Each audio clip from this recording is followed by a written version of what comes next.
Assalamualaikum warahmatullahi wabarakatuh.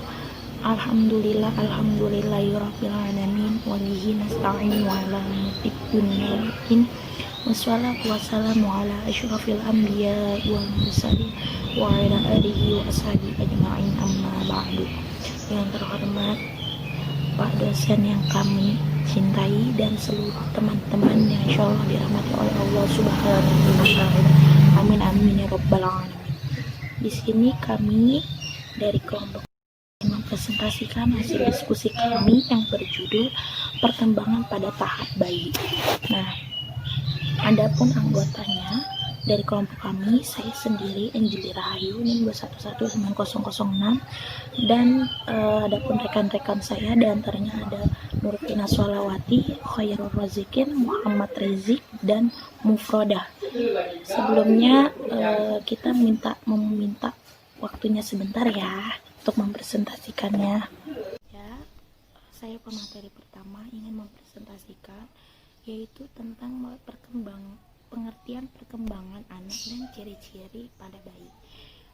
Maksudnya perkembangan pada bayi apa sih ciri-cirinya? Nah, di sini pengertian perkembangan yaitu perubahan yang progresif dan kontinu berkesinambungan pada diri sendiri mulai dari lahir sampai nanti kita mati atau dewasa dan lain-lain ya. Pokoknya perubahan diri kita sendiri itu bagaimana ke depannya.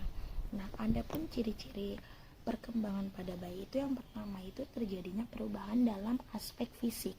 Nah, maksudnya dalam aspek fisik itu apa? Yang tadinya pada dilahirkan masih kecil, nah lama-lama kemudian karena dikasih ASI dia tambah besar atau tambah berisi, kan biasanya kayak gitu. Nah, yang kedua itu terjadinya perubahan pada proporsi. Maksudnya apa? Proporsi fisiknya itu bertambahnya berat badan. Kenapa anak pada bayi menambah berat badan lama kelamaan? Karena dia dikasih ASI. Balik lagi berkaitan dengan yang pertama. Dan yang ketiga itu lenyapnya tanda-tanda pada fisik. Maksudnya yang tadinya dia diam saja nih, nanti lama-lama dia belajar tengkurap. Pokoknya belajar tengkurap deh, duduk pelan-pelan secara perlahan, baik gitu. Nah, yang keempat itu diperoleh tanda-tanda baru pada fisiknya. Kan biasanya lama kelamaan nanti dia berkembang, dalam arti biasanya kan ada hari-hari. Nah, hari-hari itu temannya dia, jadi dia ngobrol sama yang hari-hari, kan biasanya gitu ya anak bayi. Nah, terus juga pasti kayak udah kenal sama orang tuanya dikit-dikit. Kalau bayi udah tahu rasanya digendong sama ibunya gimana sih. Intinya dia tahu kalau yang gendong itu ibunya, biasanya kayak gitu. Cukup sekian dari saya dan akan dilanjutkan oleh pemateri kedua. Terima kasih. Materi selanjutnya mengenai faktor yang mempengaruhi perkembangan pada bayi dalam kehidupan. Pertama adalah faktor hereditas. Hereditas biasa kita kenal dengan faktor perkembangan internal, yang mana faktor hereditas ini berasal dari pembawaan keturunan dari gen sebelumnya. Hereditas berkaitan dengan kematangan internal. Akan tetapi, kematangan internal ini tidak hanya dipengaruhi oleh faktor hereditas saja, akan tetapi ada faktor-faktor lain yang mempengaruhinya. Faktor yang kedua adalah faktor pengalaman. Pengalaman dengan hereditas fisik merupakan dasar perkembangan dari sistem kognitif. Dalam hal ini, seringkali kita sebut sebagai pengalaman fisis dan logika sistematis. Perbedaan antara pengalaman fisis dan logika sistematis itu adalah kalau pengalaman fisis adalah melibatkan objek lalu membuat abstraksi dari objek tersebut. Akan tetapi, sedangkan logika sistematis itu adalah pengalaman di mana diabstraksikan bukan objek, melainkan dari akibat tindakan terhadap objek atau biasa kita sebut dengan abstraksi reflektif.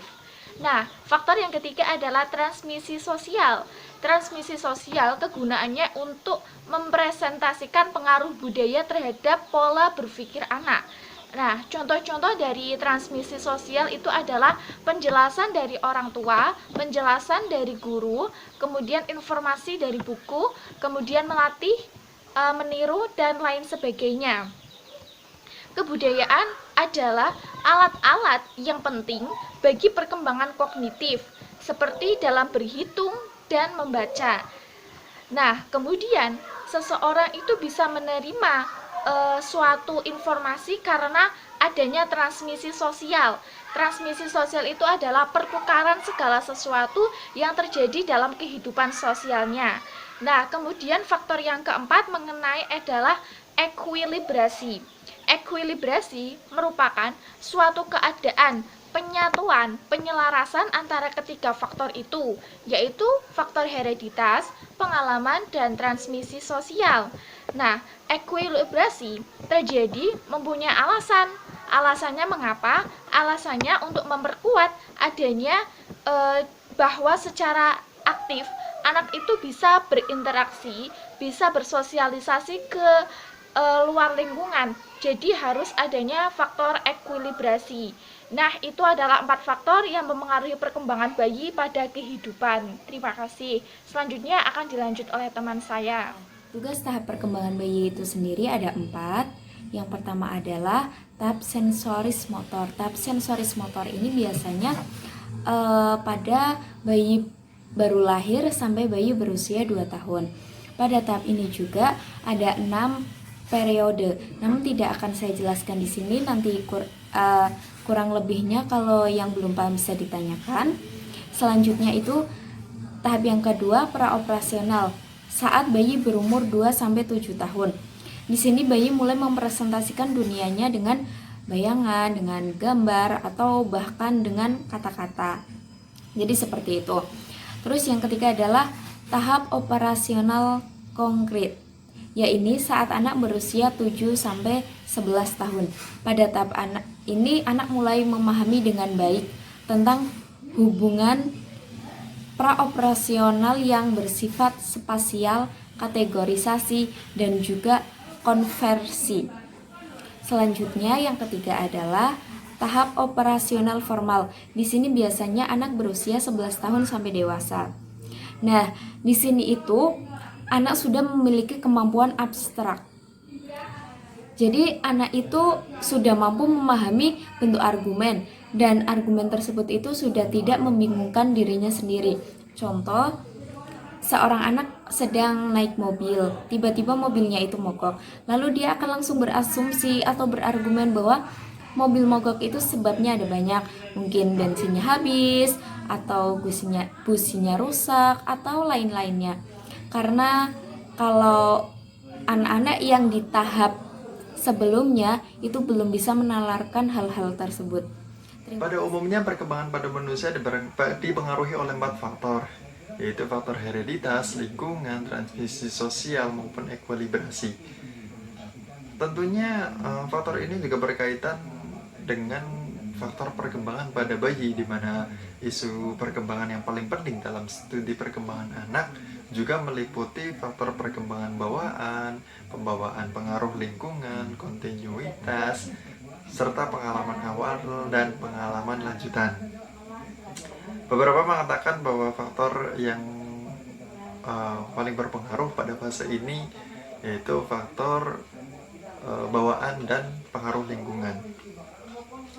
Selain itu, beberapa tugas dan perkembangan yang muncul dan harus dikuasai oleh anak pada fase ini yaitu pertama, belajar berjalan, di mana pada usia 1 tahun otot dan tulangnya sudah cukup kuat untuk belajar berjalan. Yang kedua, belajar mengambil makanan, di mana makanan merupakan kebutuhan biologis utama pada manusia di fase ini. Kemudian bayi mencoba mengambil makanan sendiri untuk memenuhi kebutuhannya. Selain itu juga belajar berbicara, di mana salah satu cara untuk berkomunikasi dengan orang lain yaitu dengan berbicara, berpikir bagaimana cara menyampaikan pesan sesuatu kepada orang lain.